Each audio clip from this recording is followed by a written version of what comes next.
Hello everyone, this is Janice Carter, your Atlanta real estate agent, bringing you another property tour.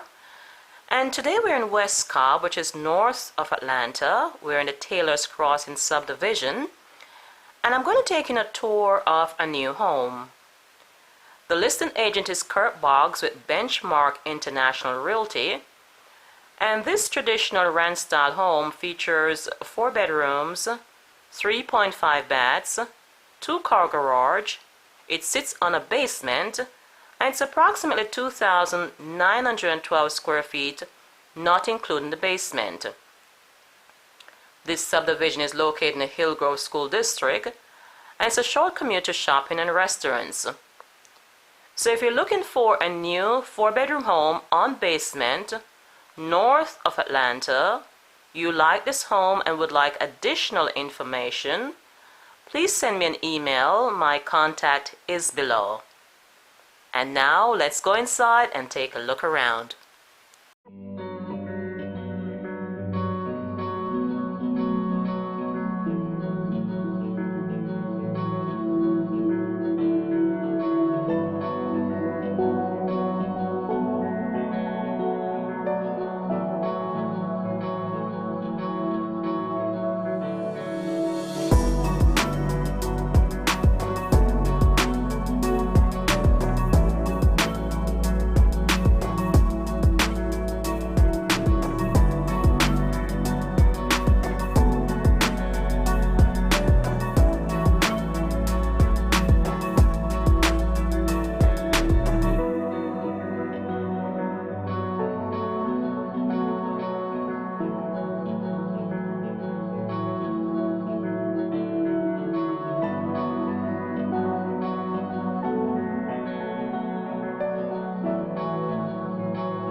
For more information about this home or any home for sale in Atlanta, Georgia, give me a call or send me an email. My contact is below. And if you're new to this channel and you'd like to see more Atlanta property tours, take a second now to like, share, and subscribe to this channel. That would be appreciated. This is Janice Carter, your Atlanta real estate agent. Thank you for watching. I'll see you on our next property tour.